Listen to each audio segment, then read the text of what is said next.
Alright, chapter 22.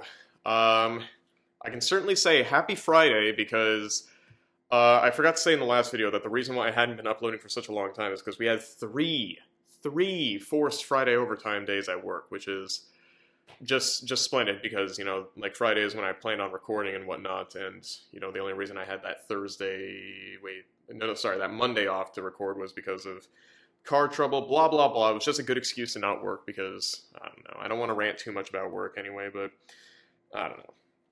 Anyway, chapter 22. Previously on Empress Theresa, I mean, to be honest, I kind of didn't pay attention to how the chapter was on its own, really. I mean, the only funny things that kind of happened in that chapter were, Norman really revealed what his religious motivations, or his religious beliefs were, I should say, by saying Teresa's the freaking right hand of God, when that's literally what the spot for Jesus is in the Holy Trinity.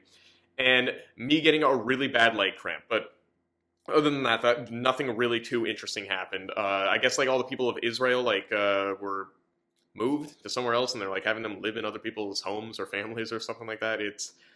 I don't know. It sounds really strange, and yeah, they said something about like moving Hal, and they're like, oh, Hal is unstable, so now we're back to Hal being unstable when sometimes he's controllable, sometimes he's not. Now apparently he's not controllable. They're like on a ship and they're saying, oh, there's like some danger going on. They talk about like this whole football game thing going on. This chapter might be about Theresa playing football or something, which is that's gonna be kind of a funny sight, I suppose. But I don't know. Then there was like a guy that tried to do the Coca-Cola stunt that she did, and he killed himself, and Theresa didn't give a flying fecal matter about it. So anyway, let's get right into chapter 22. I'm in a kneeling position, completely different area, so that I don't get a cramp this time. So I want to get through with this because this is like 20 pages, I think. Let me see. Yeah, or it's like 18. Anyway, chapter 22. The day when Steve and I had to say goodbye to the Parkers. Oh, fudge. They did it again. He did it again where he spelled goodbye as in good and then B-Y instead of B-Y-E. This time there isn't a dash between the two of them. I have never seen anybody spell goodbye this way. The first sentence in it, I'm already... Sorry, let's continue. The day came when Steve and I had to say goodbye to the Parkers. It was an emotional occasion. So much had happened in the last year, it seemed like we'd been in the house most of our lives.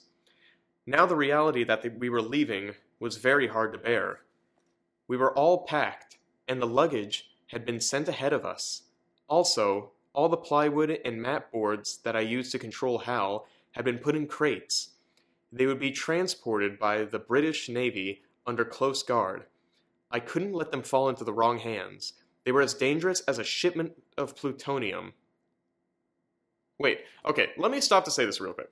So I get it that she's like using planks or like chess pieces in a couple chapters earlier to control Hal and everything, but why are these like plutonium freaking advanced or anything? Like if somebody, like say a gang of pirates raided the ship, it'd just be wooden planks to them. Like that's not, like it's only a big deal in Theresa's hands, and how expensive are planks of wood anyway? Anyway. Steve went down first and asked Arthur to join him in the family room out of sight of the Parkers. Arthur, Theresa says you've helped us a lot, and she wants to reward you. Here's $10 million. Don't refuse to take it. It's nothing to Theresa. She wouldn't pick it up off the ground. He showed Arthur a large suitcase full of $100 bills. Arthur was deeply moved. I think he's British. Thank you, sir. I guess you'll just hire your own butler now? Steve joked. No, sir. You have made this house a shrine to the human spirit. I will never leave. Steve returned to me, and we took one last look around the bedroom and my workroom where so much had been done. So much good had been done. We went downstairs to say goodbye. The entire Parker family and Arthur waited in the living room, wearing brave smiles to cover their sorrow. I went up to Edmund Parker to shake his hand. I think the Parkers are British, I don't know. Goodbye, Mr. Parker. Thank you for everything. Farewell, my dear. Will you write? I will. Steve shook Parker's hand too. I went on to Mrs. Parker. Thank you for the use of your lovely home. You made it a wonderful palace, Theresa. Next was the 17-year-old son John and 13-year-old Stephanie, who could barely remember who could barely keep oh, why did I read that? Who could barely keep her eyes dry, and 11-year-old Jennifer, who was crying like she was losing everything she valued. I think remember because I didn't remember them. Most painful of all was saying now it's two separate words, and bye is spelled B-Y-E. This goodbye spelling is driving me crazy. Most painful of all was saying goodbye to Arthur, who was standing a respectful 10 feet away. I walked up to him and shook my head to side with a teary smile. It's weird wording. I'll miss you most of all, Arthur. That reminds me of Wizard of Oz with Scarecrow. I think I'll miss you most of all. I wrapped my arms around his neck in a tight hug. The normally imperturbable man, imperturbable man, came close to losing control. He could say nothing. I walked away quickly. The Parkers and Arthur were left in mournful silence. Empress Theresa, the humble world saver, okay, I thought it was going to be savior, and conqueror, the right hand of God, was no longer in their lives. Oh, they're crying. They're so sad because I am no longer in their lives. I mean everything to them. How are they going to move on? I don't want to read this anymore. Anyway, he could say nothing. No longer than this. Colonel James gave us a ride in an unmarked car. Plane tickets had been arranged secretly thanks to Prime Minister Blair. The media knew we were planning to get home on July 1st, but didn't know how we'd travel. When we got to Heathrow Airport, we were rushed through staff doors and halls and loaded onto a Boeing 747 before anyone knew it. We were, next page. Skip the page. We're stuck together. We were first on the plane. Other passengers came later and were surprised to see us. The ever-present security men had their seats in front and in back of us to act as a buffer zone from the curious. People waved and shouted hi to us, but we ignored it. This is the way it had to be, and if people didn't like it, too bad. I'm ignoring them. I'm above them. Me. That's what we call meology. I'd never been on a 747 before, and couldn't believe how big it was. Could this thing get off the ground? Well, it did. We took off. The plane crossed England and headed out over the Atlantic towards New York City. There were two aisles. Stewardesses were coming down both aisles with their snack carts. One stewardess stood ahead of a cart, and the other stood behind. We all watched them intently, because we were like helpless children waiting for treats. The plane was so big, there were several more sets of carts far behind us. Two carts were in front of us. All four stewardesses fell to the floor. Everybody else collapsed in their seats. Steve was unconscious too. For a moment I thought they were just going to be like praising our feet, like, we're not worthy. Steve! I felt his carotid, I don't know how to pronounce this. That's why I shouldn't have picked my username. His carotid, and felt no pulse. I was terrified that he was dead, but a slight hope kept me from panicking. They'd once thought I was dead for 2 weeks. I was in what they were calling deep sleep. Could Steve only be in deep sleep? This thought kept me from losing it, but I was still scared for him. Now was the time to think clearly, if there ever was. Why would Hal be putting everybody into deep sleep? I was in a plane. I'd made several plane flights around Europe and nothing happened. What made this flight different? The size of the plane, maybe? I was flying over the Atlantic. My government kidnappers put me in a plane and flew out with me to the carrier in the South Atlantic. This flight was getting Hal to rummage through his repertoire of reflexes. His mindless logic said something had to be done about the situation. There were 4 things to go after: the carrier, the Atlantic, the plane, and my kidnappers, including Steve. Hal saw no carrier. He couldn't eliminate the Atlantic Ocean. The plane might be a part of me. The only thing left was eliminating my kidnappers. But I had never killed anybody, and neither had Hal. He had put me into deep sleep last year. He put my kidnappers into deep sleep now. Who was flying the plane? I stepped into the aisle that was blocked by the snack cart. But they couldn't block both aisles at the same time. The center seat section had crossing aisles to use to get from one aisle to the other without crawling over 4 people. The carts were staggered in front and in back of these crossing aisles so that anybody could go to the front or back of the plane. Any time I went through a crossing aisle to the left and walked forward. Anytime. I went through the crossing aisle to the left and walked forward. The formatting is so weird here. The double spaces are driving me crazy. It's like then like every word has like sometimes a double space, and it's so weird. The journey seemed like several miles. The Boeing 747 had a circular staircase leading up to a lounge. Finally, I got to the cockpit. Sorry, I should have put Do Not Disturb on, sorry. Finally got to the cockpit. The pilot, co-pilot, and navigator were in a deep sleep. I hoped. The pilot wore earphones.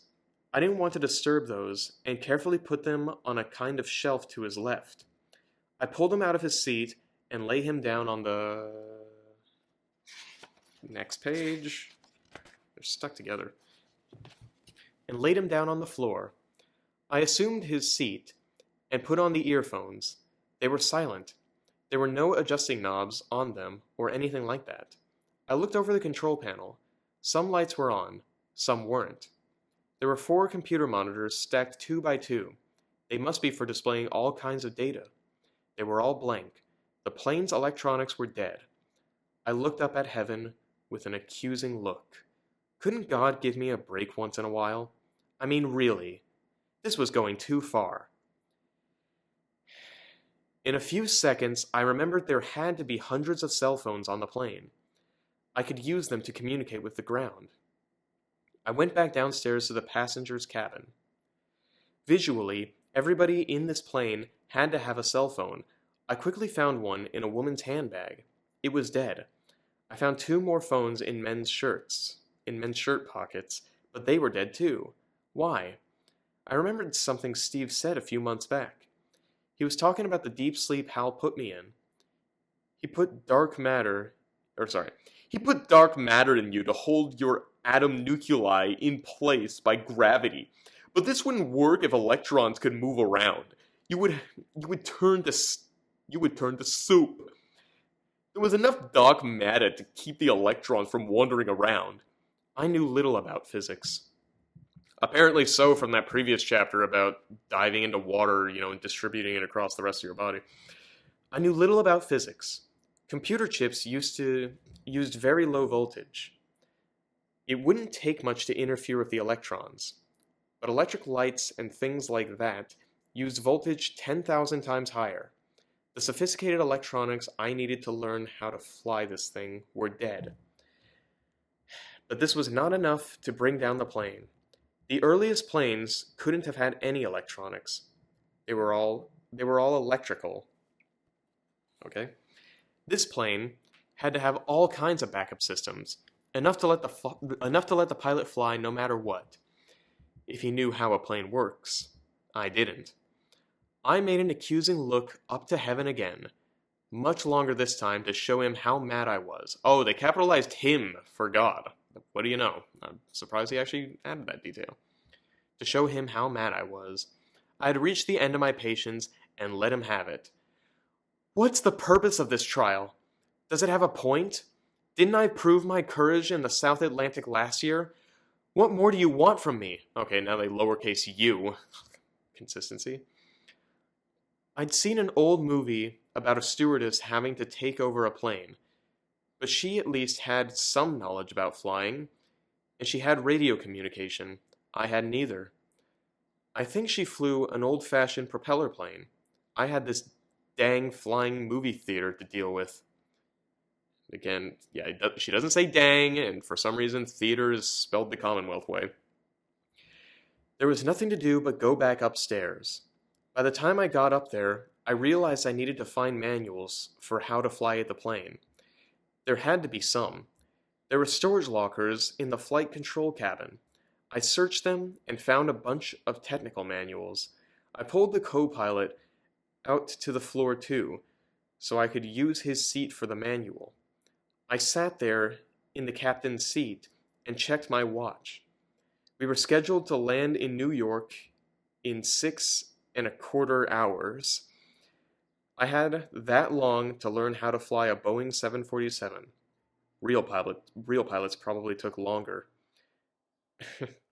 The technical manuals were about as useful as most of these things were. They were written for people who already knew everything. There was no flying for dummies. Every page was filled with jargon that was defined in pilot school back home. It was a mess. There was no way I could fly this dang... Doesn't say dang. Next page. This dang thing. The funny thing is, this chapter actually seems kind of reasonable so far. Like, it's an actual crisis. She's got to, like, figure out how to fly a plane. Like, it almost comes off as, like, I'm reading an actual book. This dang thing. Oh, this is the line from the back of the book. Staying alive for me is like surviving a train wreck. That's in quotations. It's a terrible thing to be alone and not have anybody to talk to about a serious problem. It would have been nice just to give up, lie down, and forget everything. It was tempting, but something kept me going. I allowed myself to luxuriate in this misery for a short while. It wasn't like losing valuable time. I couldn't concentrate on the manual until my mood changed. I don't know about that. You can't just be like, oh, I'll wait till I'm in a good mood. Anyway. Oh, I lost my spot until my mood changed. I saw a plane miles away. It was going in the same direction. Over several minutes, it got closer. I wondered if they were aware of my plane, but they had to be. These big planes all had radar. They couldn't fly without it. The plane moved up to only a couple hundred yards away from us on my right, and stayed in that position. It was a jet fighter. I understood. When my plane went off, when my plane went off the air, commas would be nice here.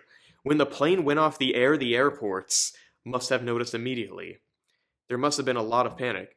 Theresa Hartley's plane is missing! And that has 1, 2, 3, 4, 5 exclamation marks.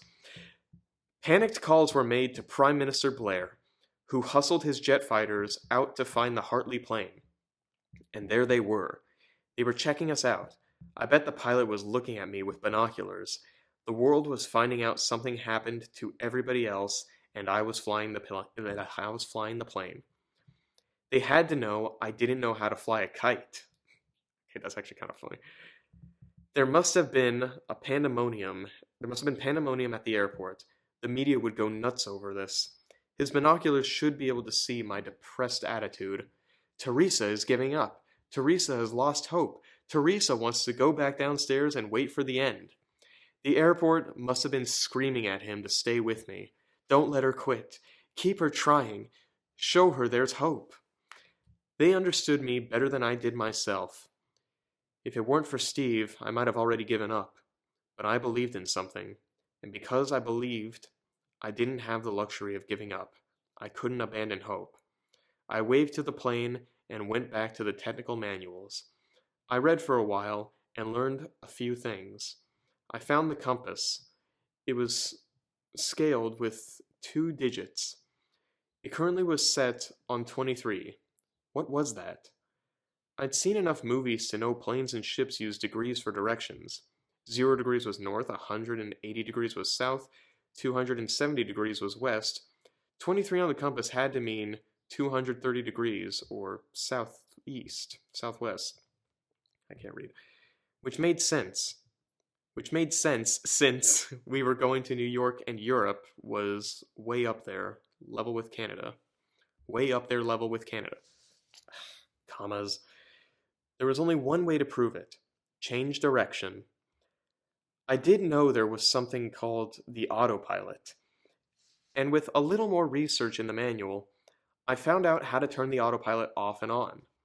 The steering wheel was a rectangular shaped thing. I turned off the autopilot and moved the wheel counterclockwise. The compass changed down to 21, 19, 17. That jived with the counterclockwise direction. I was turning. That confirmed it. I returned the compass to 23 and let the autopilot take over. Okay, next page. The jet fighter was gone and replaced by a commercial airliner. That made sense too. Jet fighters were fast, but couldn't carry enough fuel to cross the ocean.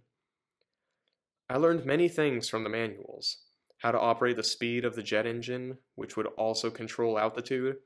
How to use the rudder to turn the plane without using the wheel to lean the plane to the side. How to use two large brake pedals. How to lower the raise the landing gear. Over the next 4 hours, I did small experiments with all these things, except for the brakes and landing gear. I thought lowering the landing gear at these altitudes might cause damage. Anyways, I wasn't willing to take the chance. My little experiments caused small changes in the plane's position. The other plane stayed right next to us all the time. I took a break and remembered that dramatic scene in the movie where Charles Lindbergh landed in Paris and 200,000 people pushed down the fences to run to his plane. In the movie, she doesn't say what movie it is. It was known that what Lindbergh was trying was impossible. It was only a question of whether Lindbergh would be the first or kill himself trying. Could I pull this off? The world had to be wondering. There would be a lot of people at the airport. An hour later, a small business jet approached from the direction of the United States. It made a wide turn and came up directly in front of us at a distance of several hundred yards. It clearly intended that I follow it. The commercial airliner backed away until I lost sight of it. In a few minutes, the business jet dropped altitude by 100 or so feet. I pulled back on the engine control lever to lower myself down to his level. He went down again at much lower altitude. I matched him again. A third time he went down and I followed him, staying as directly behind him as possible. We were communicating. I was telling him I would follow his movements, which was what he wanted. I also was telling him I could maneuver the plane. The people on the ground must have stopped stampeding in circles. I might pull this off after all. He moved silently to the left. Sorry, slightly. I'm getting myself distracted here. They just immediately know that her plane's not in control. Like, information went out that fast. Like, what, was she just up in the air for hours? I don't know. I'm not like an expert on aviation, but according to all laws of aviation, there's no way that Theresa should be able to fly, but oh well. He moved slightly to the left. I understood he was doing a slight turn. I followed him. Now the compass arrow was on 22. It had been a 10-degree course correction. I knew transatlantic air traffic was crowded, and planes had to be put into slots. One of these slots might not be a straight line all the way across the ocean. A plane might have to zigzag left and right, all the way to stay away from other planes. I found the phrase mechanical altimeter in a technical manual and located among the instruments. It said 29,000 feet. It did not depend on electronics, and it worked. That was one more thing in my repertoire. According to my watch, we were 80 minutes from New York. There was a lot of cloud cover below, and I wanted to see something. I turned off the autopilot and pulled back the engine's speed control lever gently. We started going down. The business jet ahead of me followed me down. We went down at a leisurely pace, and a few minutes reached the clouds at 15,000 feet. The cloud layer was a few thousand feet thick. We got under it at 12,000 feet, and I stopped there. The business jet, next page, was to my right. He repositioned in front of me and seemed satisfied with the altitude. He didn't try to make me change it. Soon another small plane came towards us. It was a two-engine propeller plane. It maneuvered over close to the business jet.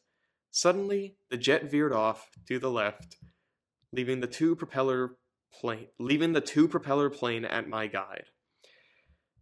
You can see a long distance at 12,000 feet. The horizon was probably 400 miles away.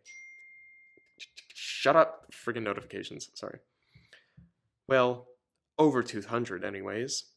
I looked for land. A while later, I could see some. I had a map of the New York airport at my right hand, and also a map of the coast around New York. Long Island stuck out 118 miles from the city. Could I be looking at Long Island?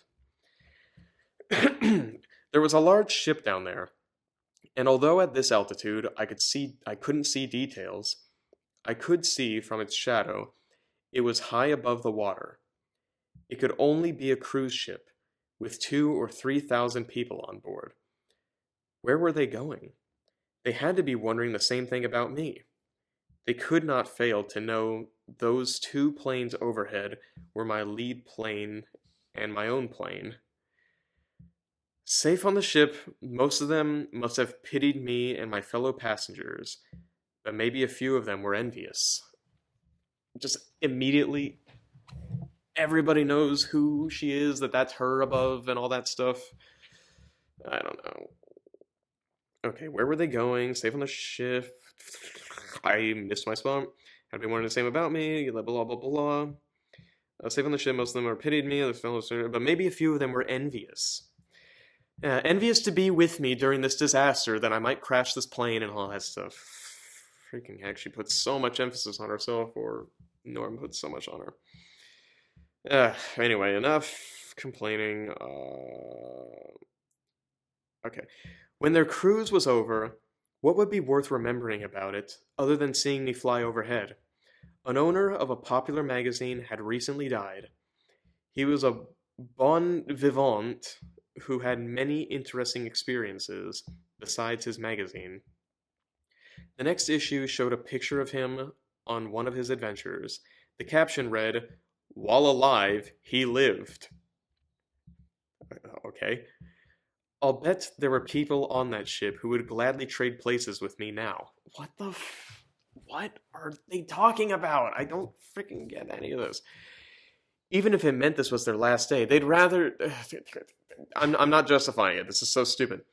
Sorry, folks. I wouldn't trade with you. My lead plane had directed me to a compass heading of 27, due west. In a while, I could see land on the right side. This had to be Long Island, Connecticut, and Rhode Island. New Jersey would still be further away. A few minutes later, I could see roughness over a small portion of the horizon. This was the skyscrapers of Manhattan. The lead plane started lowering its altitude, and I followed. We descended to 3,000 feet and stayed there for a while. I was starting to see pleasure boats far away, or far below. I can't read. I'm sorry, I'm really not good at reading out loud. I probably should have said this in chapter 1, but I don't usually read out loud. This is giving me some practice, I guess. I was starting to see pleasure boats far below. The tip of Long Island was no longer an amorphous blur, but I could see features, or rather indifferences, in how land was used. Some green areas, and some developed areas. It was still too far to see buildings and streets from my angle. The lead plane led me down to 1,800 feet. They had some reason for this. I guess that they wanted to see how I handled the plane at lower speeds, or denser air. At this height, I could clearly see the pleasure boats, and people on board waving enthusiastically at me. We reached the tip of Long Island, and I noticed something. Many hundreds of pleasure boats were going around the tip, but all in a southward direction. They were trying to get to New York City to greet me. but they were too far away to make it in time. As the next minutes passed, I saw thousands of more boats heading for New York. This seemed odd. I was supposed to land at the airport and immediately fly out to West Point by helicopter. They would never. Next page. They would never see me. Then I realized they must have known exactly where I was. The media would be informing them. They just wanted to see me flying over, which was likely to be the closest they could get to me. We were about 20 miles from New York, and now the ocean seemed covered with pleasure boats. They spread out as far as I could see. How many of them were there? 500,000? 1,000,000? I didn't know there were this many boats on the whole world. My lead plane prompted me to go down to 900 feet. At this height, the noise from my plane's engine had to be bursting the eardrums of the people on the boats. This was not a normal airplane approach. I thought they didn't want me to come down too quickly when we reached the airport. They were reducing the challenge of one of the 3 dimensions I had to worry about. I had a map of New York and the airport in my right hand. The runway was 2 miles long and pointed straight at the Empire State Building. Oh, better not be any 9/11 jokes here. I would have no problem finding the runway even without the lead plane. I lowered the landing gear. Lights indicated they were locked in place. Everything was set, but then my lead plane lowered its landing gear and immediately raised it again. What did that mean? The lead plane did it 2 more times. He lowered the wheels and raised them up. I got the hint and raised my landing gear too. Now he turned left and I followed. New York City was to my right. We were getting away from it. What the heck? She doesn't say heck. He lowered his altitude and I followed him down to 500 feet. The ocean was really covered with boats around here. Millions of them, it looked like. Then I saw a clear space ahead.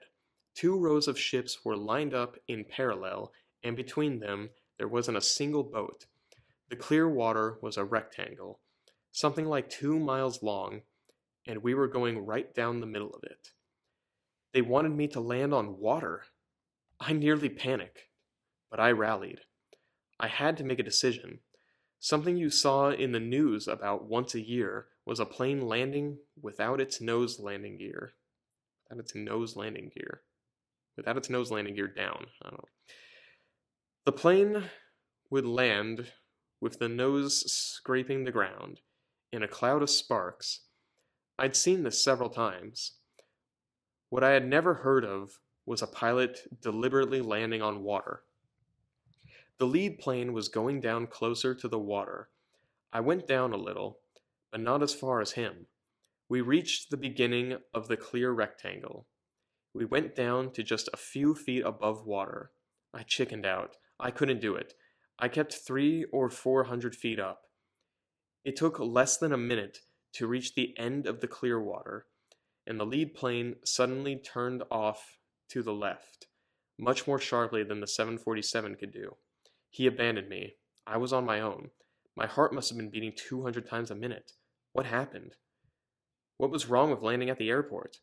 No pilot ever landed on water if he had a choice. It must be very dangerous. Why did they want me to do it? I developed a theory. They didn't know how skillful I was at controlling the plane. Any mistake on my part would not be forgiven by the hard runway, whatever. The water might give me some slack. If anybody knows anything about aviation, how smart of an idea is that? I got a feeling not so much.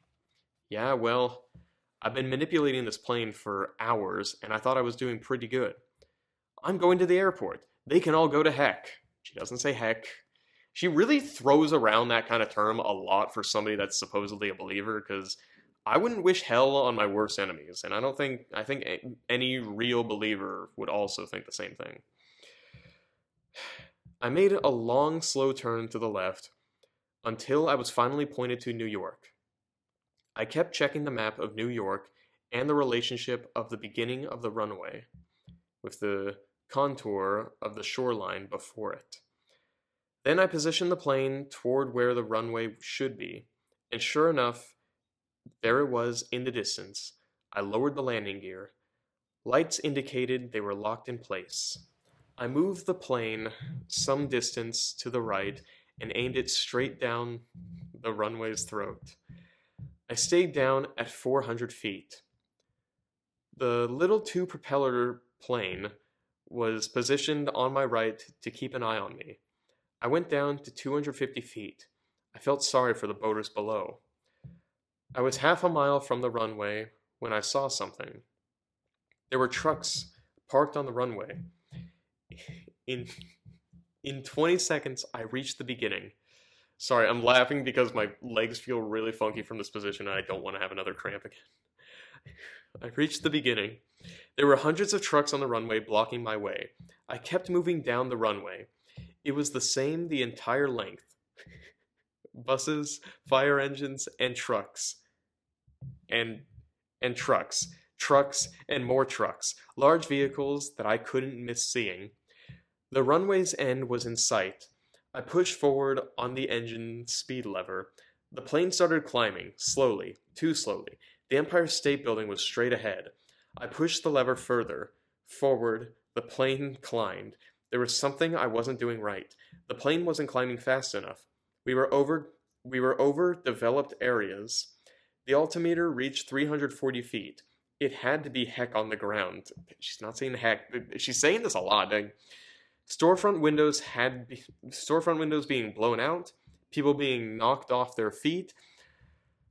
I was getting to the end of Queens. The East River was coming up. I could see I wasn't going to get over the Empire State Building. I turned the wheel slightly to the left. Just to the left of the Empire State was a few hundred yards of buildings, only a few hundred feet tall. Then the skyscrapers covered the rest of Manhattan. I aimed for this narrow gap of lower buildings. Seconds later, I reached the eastern edge of Manhattan. The plane passed a few hundred feet above the buildings in this gap, but it was still far below the top of the Empire State Building, which was not very far to my right, and below the tops of buildings to my left. For what seemed like an eternity, I passed over the buildings of Manhattan, probably blowing out a million windows. And all the time, I thought what a disaster it would have been if I crashed this gigantic plane among those buildings. It would be worse than 9/11. There we go. There we go. We get a 9/11 reference, a one that's worse than 9/11. Oh, I'll leave that to the people in the comments section to be making some jokes about that. You know, I'm sure a certain somebody, a certain Czech buddy of mine could probably do that for me. Anyway, it would take months to clean the mess. Finally, I arrived over the river and into New Jersey, where there were no tall buildings. I screamed and shook my head. Then I broke down and cried. The unfairness and hopelessness of this situation. Even if I didn't crash this thing, Steve might already be dead. It was too much. I cried and cried. What are they... So they're just like, yep, let's lead this novice pilot over the entirety of New York and just hope that we don't get another 9/11 going on or anything like that. Oh my word. I cried and cried. The little two propeller planes, the little two propeller plane was at my side again. It must have been there all along to document my crash into Manhattan, killing 40,000 people. They had to have seen my breakdown. Well, what did they expect? That's an exclamation mark, not a question mark. I stopped crying out loud and sniffled my way into calmness. There was still this colossal community. Next page. This colossal community coffin to land. I made a U-turn and climbed higher as I went over Staten Island. The danged Atlantic Ocean was ahead. The little two-engine propeller plane stayed at my side, but it didn't try to lead me. They were leaving me alone. They didn't want to spook me anymore. But what did they want me to do? I tried to think calmly. Pilots didn't want to land on water if they could avoid it. It must be dangerous. They were afraid to let me use the runway. Or were they? They might have changed their minds? I could imagine a bunch of people in a room reviewing the video of my aborted landing at the airport. She didn't bob the nose, or shut up notifications. She didn't bob the nose up and down, up or down, or to the side. She didn't lean the plane to the side. She didn't wander off the runway. She kept the plane at the same height. She has fair control. The landing gear looks good. I vote we let her land on the runway. I agree, I agree, I agree, I agree. I agree, I agree. Those are all separate quotes. That's what could be happening. Or not. I reached the ocean. The rectangle was still ahead. Ugh, I need to turn that off. Sorry. Just a moment. Oh my God.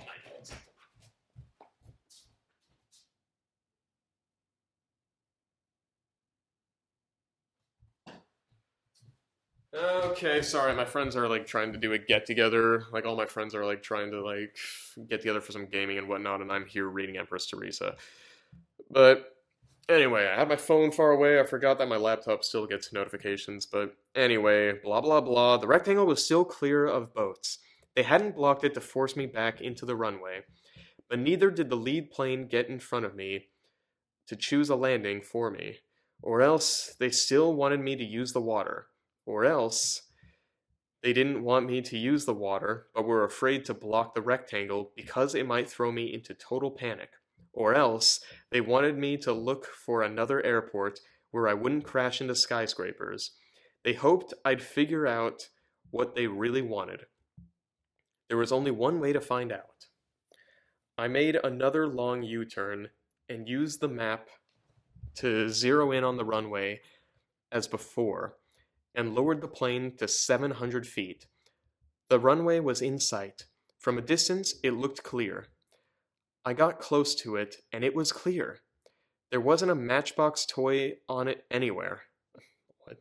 Whether they preferred me to land there or not, they were leaving it up to me. Yeah, let's give her a choice. If I was in this situation, I would not want a choice. Just tell me what to do, and I'll do it. Don't make me have to. What is this writing? They were leaving it up to me. I noticed an enormous crowd a few hundred yards off the northern side of the runway. I'd seen the crowd at Red Sox games. This one must have been 100 times as big. There had to be 2 million people down there. Maybe 3 million. Ah, heck. Everybody in North America was here. This situation had never happened before, and would never happen again. It was the Hindenburg disaster multiplied 100 times.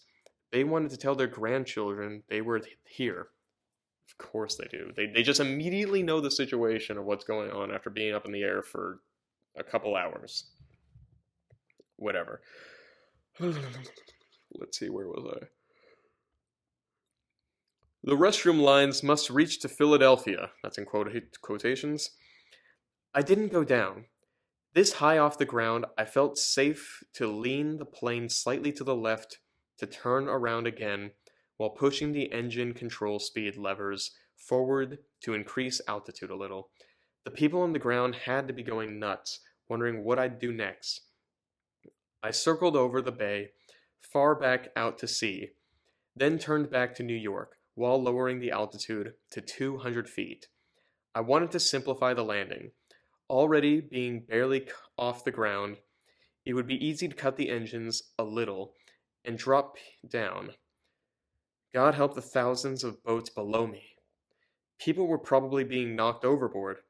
The airport was in sight. The runway was still clear. I was only hundreds of yards away from the runway. I pulled the levers back slightly until I thought I was... Next page. Almost done with this chapter, I think. Yeah. Until I thought I was very close to the ground. I'd found that a big plane didn't react instantly. Just 5 seconds before reaching the beginning of the runway, I pulled the engine speed control lever most of the way back. The landing gear hit the pavement hard, and the plane bounced. I had anticipated this possibility and knew there was no changing my mind now. I pulled the engine's speed control lever all the way back. The plane hit the pavement again, but didn't bounce. We were rolling. I pushed down on the two large brake pedals. The plane was going towards the left of the runway. I turned the high wheel right. The plane went slightly to the right. I turned the wheel slightly to the left. I'd gotten to know the feel of the wheel. We were still rolling at high speed. I could hear the brakes screeching, but we weren't slowing down much. What was wrong now? I'd used up a third of the runway, and still we were going over 100 miles an hour. I released the brakes for 1 second. This screeching stopped in that second, so the brakes were working. I pressed down again. I could see the end of the runway because emergency vehicles were parked near it. We were still whizzing by vehicles on the side of the runway at high speeds. The brakes never stopped screeching. What would happen if I ran out of runway? Finally, I could see that the plane was slowing down. The runway was only half a mile away. The plane kept slowing down and slowing down and slowing down and slowing down. The end of the runway was maybe 200 yards away when the plane stopped. I reached the brakes, but the plane started creeping forward again. I pushed back down on the brakes. I was exhausted. This was worse than falling from the jet fighter. Sorry, bird demon coming. Sorry. At least then, there was only one outcome to worry about. Tears streamed from my eyes. I was relieved, but also very shaken up. I got to thinking. The plane was safely on the ground, with nobody at the wheel but a 19-year-old kid who knew nothing about flying. I could see the crowd of millions of people running towards the plane. I can do anything, I said out loud to myself. A few hours earlier, I was ready to give up and wait for death. All kinds of vehicles were surrounding the plane. They were all blasting their horns and sirens in celebration of my latest miracle. I noticed one of the fire trucks getting in place at my left. It wasn't a city fire truck, but some kind of airport vehicle. But it did have a ladder. They extended the ladder towards the side of the plane. In a minute, I heard somebody coming up the stairs. He entered the cockpit. "I can't let go of the brakes," I told him. He reached up to play with some switches on the ceiling panel. After a few seconds, he said, "Now you can." That was good enough for me. I jumped up, leaving it all to him, and went downstairs. The passenger entrance door was open, and airport workers poured through the door to scatter around the plane. "What happened?" one of them asked. I hope Hal only put them to sleep, but I don't know. I worked my way down the left aisle and across to the right to rejoin Steve. He had a heartbeat. He was alive. Thank God. In a moment, he started breathing and slowly regained conscious. He saw me and the commotion in the cabin. "What happened?" "Hal put everybody to sleep except me. We were over the Atlantic." He understood. "Don't tell me you landed the plane." "Yep. Not bad for a math major." "Hunt? Why do they keep spelling huh that way? H-U-N-H? You are deliberately adding an extra letter. What is that?" "What is that? I just, not bad for a math major, huh?" "Not bad." He proudly grinned. All doors were now open, allowing sounds from outside to come in. The nearby vehicles were still blaring their horns and sirens. An immense crowd of people was cheering. And from the nearby water, thousands and thousands of boats were tooting their horns. How many millions of people had waited here to see me arrive? The rest of the passengers and crew were awake. Some order was restored. Steve and I waited patiently until the powers that be told people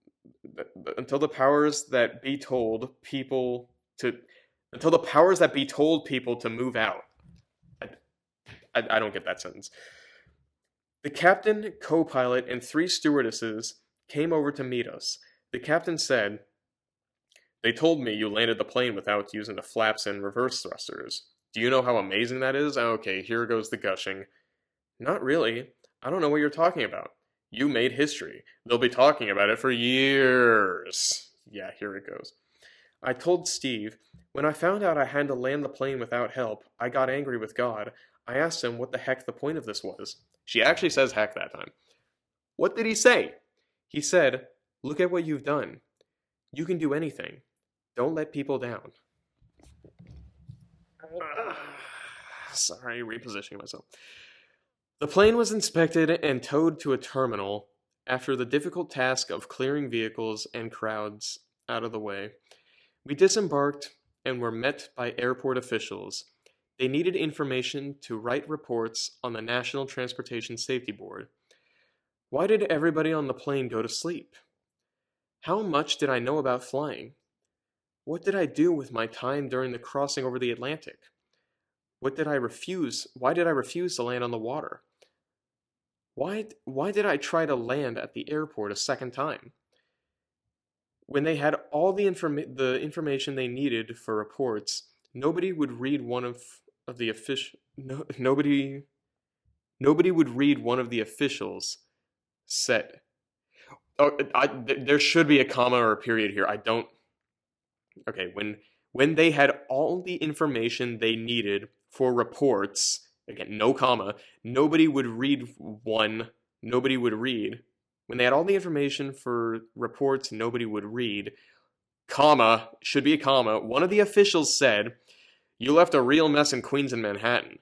The Boeing 747 generates a lot of energy, and it has to be absorbed by something."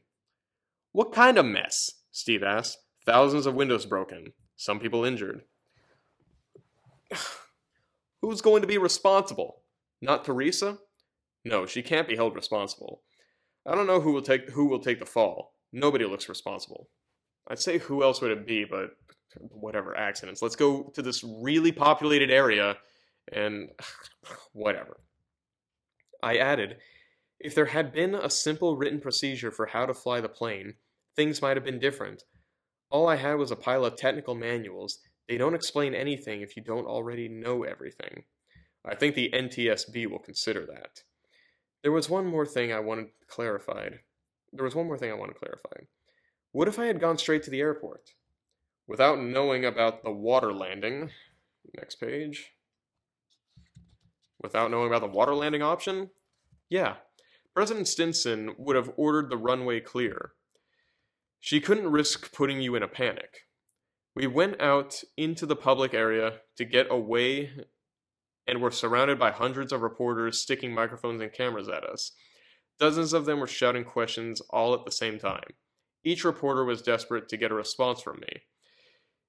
It would make his career. When we got to the main room of the terminal, it was wall-to-wall people cheering wildly. They wanted to be a part of history. We would have been crushed to death if not for the team of government security people pushing outwards at this mob. It had been decided to take West Point by car rather than helicopter as originally planned. We finally made it to a limousine and took off. Okay, that chapter was almost a reasonable and kind of decent one. Of course, it eventually devolves into gushing and praising, making history, this, that, and this. She freaking gets off the radar because, oh, the planes, technical stuff, they don't have it for dummies because they don't expect the people to do that. Blah, blah, blah, blah. This is just obnoxious and annoying and bad. I just don't get it. So they redirect her to go like, oh, go this way, now go that way. Oh, no, we want you to go this way towards like Manhattan and New York. But no, I need to take a U-turn because of this. What was going on there? I just don't get any of it. It's just nonsense to me. Like, I can't even, like I said, I'm losing any reason to complain about any of this because it just doesn't make any sense. I'm sure if there's anybody in the comment section that knows more about like aerodynamics and aviation and all that stuff, please let me know. It's like the whole weather thing, like creating two suns. I don't know if there's still two suns. Like, it's like a binary star system now, but whatever. That was a long chapter, not the worst, but whatever. Tolerable by Theresa standards. Ooh, the next one is like only like 15 or so pages, so I'm looking forward to that in a sense. Yeah, I guess that'll be all. Time for scripture of the day. All right, so I know that usually whenever I try to pick out some thing of scripture of the day, it's usually like I try to pick it out as like a warning, you could say, for Norman Bouton. Boutin. I think it's Boutin. Like I said, can somebody please correct me on that? But in this case, I don't really think there's much different than I haven't already established with Norman with his writing, because it's the disturbing amount of placing himself above others, and I gave him some prayers like before bed that night about what's going on. I really suggest anybody else, like I don't know how late it is or what's happened with him these days, but I do think that we should have him in our prayers.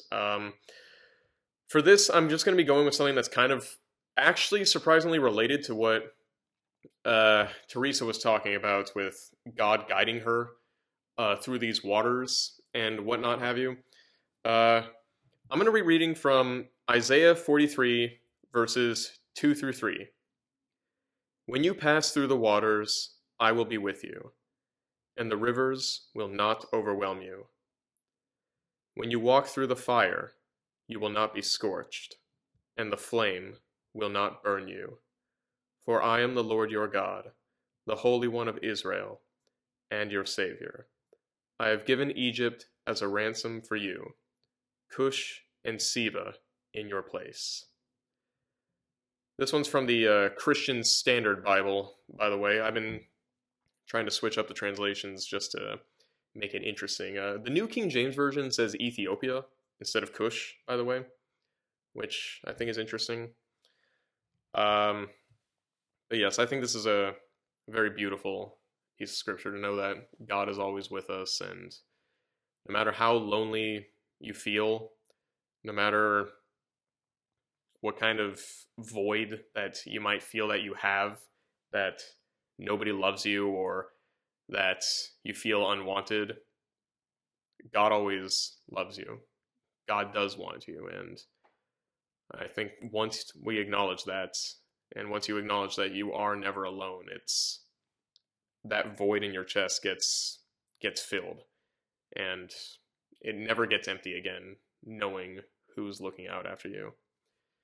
And the irony of this is that even though Theresa was staring up and cursing at God, she still did acknowledge that, which I think is kind of funny that you can even see some of that strength coming through in such a, let's say, more poorly written book. But the message is still there, ironically, and I don't want us to forget that.